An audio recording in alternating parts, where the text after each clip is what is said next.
शांति। आज की मुरली से अव्यक्त महावाक्य है। श्रेष्ठ वृत्ति से शक्तिशाली वाइब्रेशन और वायुमंडल बनाने का तीव्र पुरुषार्थ करो। दुआ दो और दुआ लो। माना आपकी स्थिति इतनी शक्तिशाली होनी चाहिए जिसके आपका वाइब्रेशन बहुत स्ट्रांग हो। और हमारी स्थिति शक्तिशाली कैसे रहेगी? क्योंकि जब हम हर क्षण अपने आप को बाबा से जोड़ के रखेंगे, हर कार्य बाबा की याद में करेंगे, हर 1 घंटे के बाद स्वयं को परम धाम में इमर्ज करेंगे।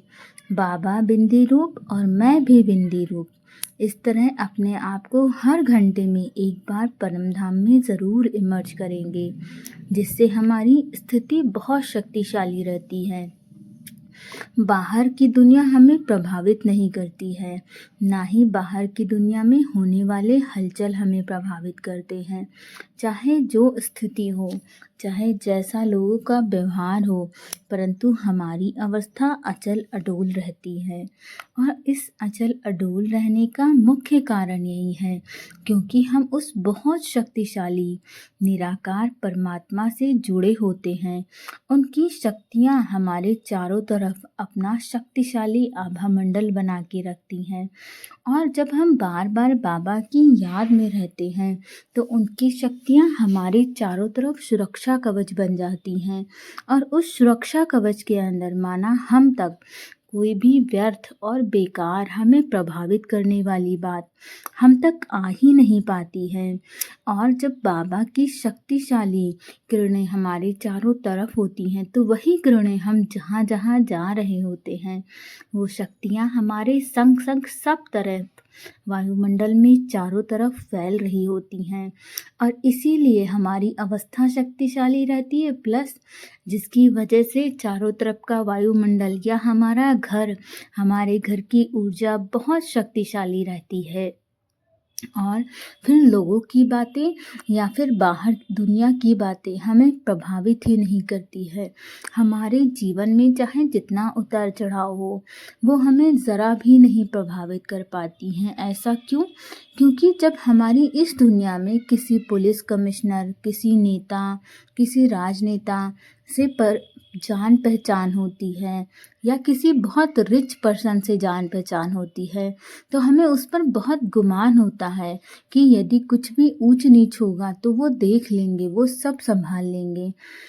और हमें उन पर बहुत भरोसा होता है और बहुत एतबार भी होता है कि चाहे जो हो, हमें डरने की क्या आवश्यकता है, ये सब देख लेंगे। तो यदि बताइए हम बाबा पर इस तरह भरोसा रखें और बाबा से इस तरह जान पहचान बना के रखें, और इस तरह का हमारा जान पहचान बाबा से बनेगा कब? जब हम बाबा को हर क्षण अपने हर कर्म में याद रखेंगे।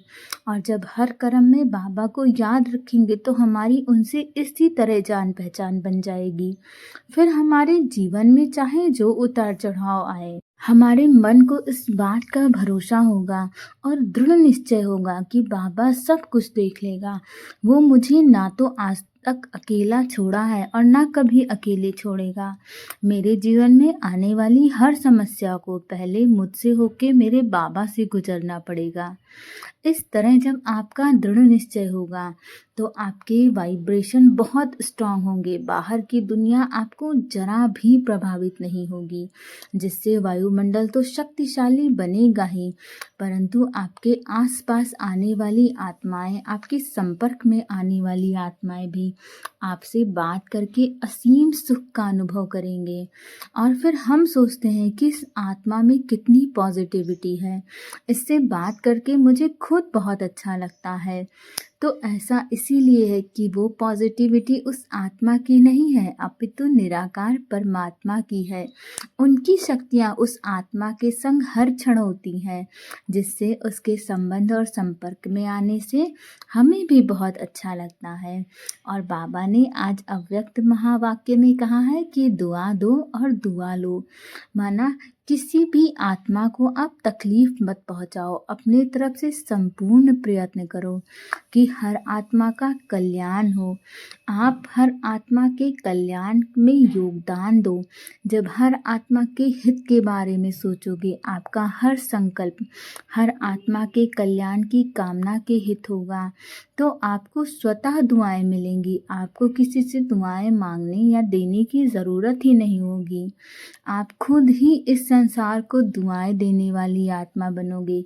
और जो आत्माएं दुआएं देती हैं, उन्हें किसी से दुआ मांगने की आवश्यकता नहीं है। उनके पास दुआओं का खाता पहले ही भरा होता है। इसीलिए दुआ दो और दुआ लो और अपने भाग्य को ऊंचे से ऊंचा बनाओ। ओम शांति।